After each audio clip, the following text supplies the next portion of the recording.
Kalau Anda lihat di pertumbuhan uang M0-nya, base money, teori dasar moneter itu, di zaman Pak SBY rata-rata tumbuh 17% lebih.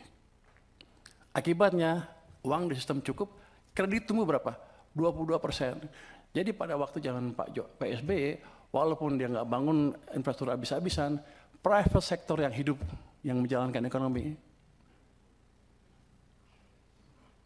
itu berhubungan juga dengan rasio tax.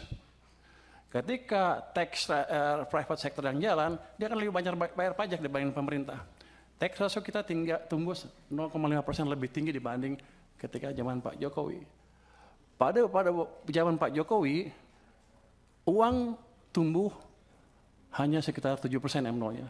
Bahkan di titik-titik itu sepanjang tahun, 2 tahun terakhir sebelum krisis, itu tumbuhnya 0%. Memang ekonomi sedang dicekek. Cuman saya nggak tahu waktu itu karena saya di maritim. Jadi begitu 2020 saya diminta bantu, saya kaget. Pak, kenapa begini Pak? Bapak bangun apa-apa mati-mati pun nggak bisa. Karena mesin ekonomi kita pincang. Hanya pemerintah yang jalan, sedangkan yang tadi 90% berhenti atau diperlambat. Apa kurang kejamnya Jokowi?